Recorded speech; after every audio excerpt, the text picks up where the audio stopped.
பத்ரிஜி சொல்லுவாரு, எல்லாமே இயற்கை பார்க்கணும், செடிங்கள பார்க்கணும், கத்துக்கணும்.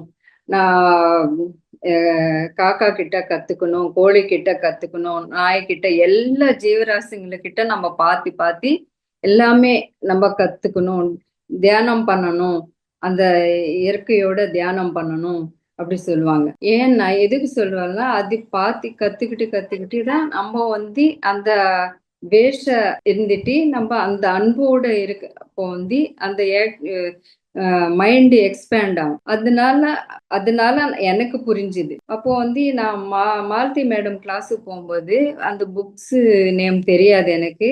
அதுல வந்து அவங்க சொன்னாங்க, ஒரு பாடம் சொன்னாங்க. அதுல வந்து ஒரு யோகி, ஒரு மாஸ்டரு ஒரு குருஜி கிட்ட போயிட்டு ஞானம் கத்துப்பாரு.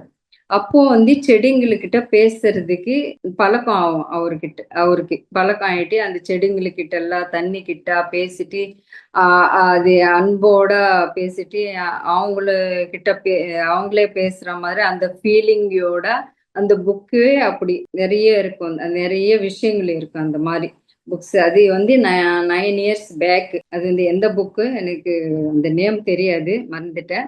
சாரி. அப்போ அந்த புக்ஸ் அது படிக்கும்போது எனக்கு என்ன தோணுச்சுன்னா, எனக்கு சூப்பரா அது புடிச்சது. எனக்கு அ சூப்பரா இருக்கே! நல்லா இருக்கே! இந்த நம்ம கூட பண்ணலாமே! அந்த பிராக்டிஸ் நம்ம கூட பண்ணலான்னு சொல்லி, நான் வந்து வீட்ல வந்து செடிங்க இருக்கும்.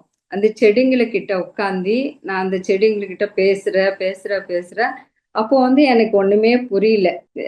நமக்கு வருமா? வராதா? இந்த மாரி அவரு சொல்ற மாரி இருக்குமா? இல்லையான்னு சொல்லி டெய்லி நான் ரொம்ப தியானம் பண்ணுவேன். நெறைய தியானம் பண்ணிட்டு, புக்ஸ் படிச்சுட்டு, டெய்லி உட்காந்து அதுகிட்ட பேசிட்டு, ஒரு 20 நிமிஷம் 1/2 அன் ஹவர் அந்த மாரி பேசி, அதுகிட்ட நான் அப்பப்போ கொஞ்சம் ஃபீல் ஆரம்பிச்சுட்டேன்.